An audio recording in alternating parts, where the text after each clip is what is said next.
नमस्कार. माझे नाव श्री तानाजी पाटील राजवाड.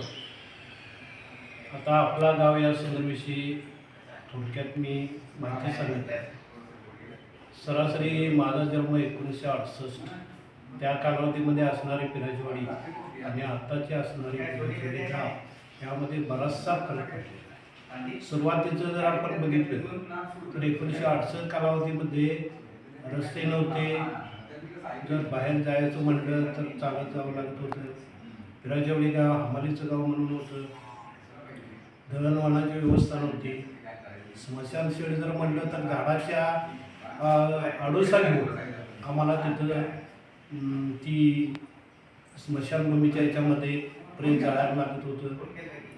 त्याचप्रमाणे इतर सुशिक्षित बेकारांचा जो विकास होता तो विकास नव्हता. शिक्षण जर म्हटलं शिक्षण नव्हतं. अशा पद्धती आरोग्याची टंचाई होती.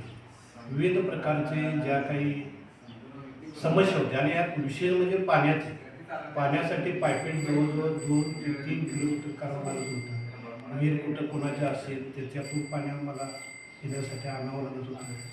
वाचनालय असं मुलांना मिळत नव्हतं आणि परिस्थिती अभावी मुलं ही शिकतच नव्हती. मला वाटते त्या कालावधीमध्ये ग्रॅज्युएशन 1990च्या कालावधीमध्ये एक ग्रॅज्युएशन झालेला होता. कारण याची परिस्थिती हमालीचं झालं. आणि अलीकडे जर आपण बघितलं तर प्रचंड असा विकास झाला. दळणवळणाची रस्त्याची जी सोय आहे ती रस्ते सोय झाली.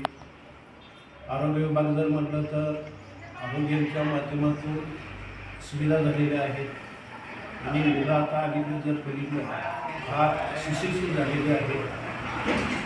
त्याचप्रमाणे ग्रामपंचायतीला या आपल्या माध्यमातून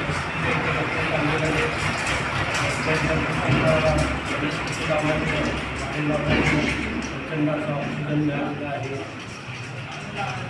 वाचनालय जे आहे वाचनालय माध्यमातून आपल्याला विद्यार्थी युवक तरुणांना नोकरी उपलब्ध झालेल्या आहेत. बरेच विद्यार्थी क्लासवर झालेले आहेत आणि विशेष दुसरी म्हणजे शेतीसाठी पाण्याची स्कीम आणल्यामुळे लोकांच्या जीवनामध्ये चांगली सुख समृद्धी धरण्यासाठी मिळाली आणि बघता बघता आपल्या या गावाचा विकास काय पण झाला आणि प्रचंड असं आर्थिक व्यवस्था सुधारल्यामुळं आम्हाला हा जो विषय होता हा गावाचा पुसून गेला.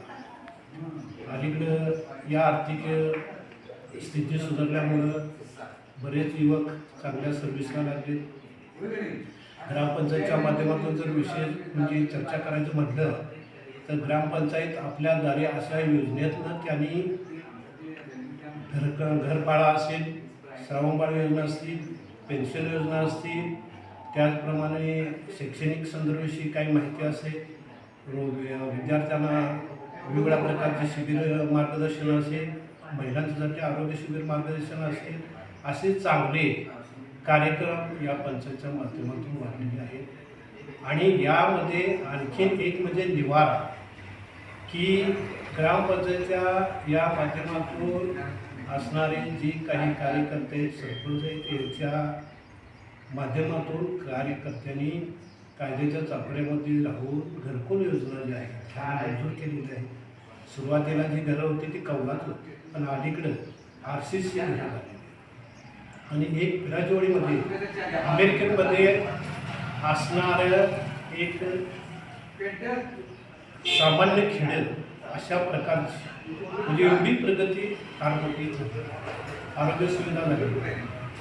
त्यानंतर ग्रामपंचायत माध्यमातून ऑनलाईन जे आहेत या घरपाळा विविध सुविधा त्याचप्रमाणे कचरा विल्हेवाटन की आरोग्याची जी काही काळजी आहे ती मोठ्या प्रमाणात त्यांनी घेतलेली आहे. जी कचरा विल्हेवाटन लावण्यासाठी घंटागाडी त्यांची आहे.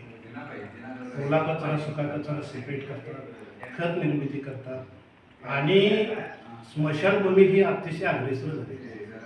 आम्ही सुरुवातीला त्या कालावधीमध्ये पावसाळ्यामध्ये एका झाडाच्या खाली आडोसा घेऊन आम्ही प्रेत जाळत होतो. पण अलीकडे जर बघितलं तर राज्यात एक नोंदात होईल अशा पद्धतीनं स्मशानभूमी चांगली केली आहे.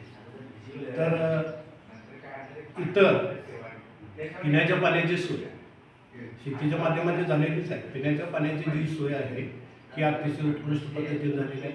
आणि अशा या माध्यमातून शेतीविषयी जे आहे ती एक संकल्पना ग्रामपंचायतीने घेतलेली आहे की एक सामान्य शेतकऱ्यांना की 100% जे काही ट्रॅक्टरचं बिल द्यावं लागत होतं त्याची सुविधा 75% म्हणजे आज घेतात आणि 25% सूट देते. ही एक नवीन आणखीन त्यांच्यामध्ये योजना जी आहे ती राबवलेली आहे. त्याचप्रमाणे लाईटची व्यवस्था आहे, सौर ऊर्जेवर लाईट पुरवठा केलेला आहे. अशी प्रचंड विकास कामं झाल्यामुळे मारा गाव हा चांगल्या पद्धतीनं इथं सुधारणा झालेली आहे.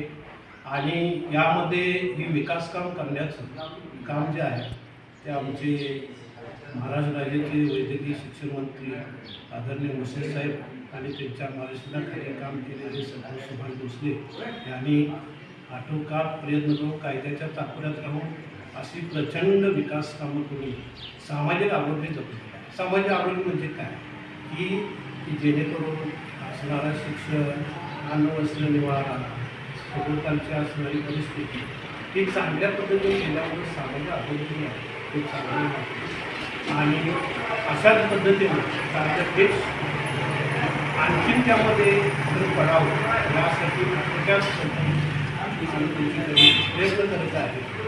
तर असेल त्यांना पुन्हा चांगल्या लोकांना राबवण्यासाठी शुभेच्छा देतो. आणि पूर्वीचा गाव आणि आताचा असणारा डिजिटल गाव ही चांगला साथ आहे. आणि मला या गावाविषयी आणि असे काम करणाऱ्या लोकांशी फार मोठा अभिमान होतो आणि थांबतो. जय हिंद, जय भारत.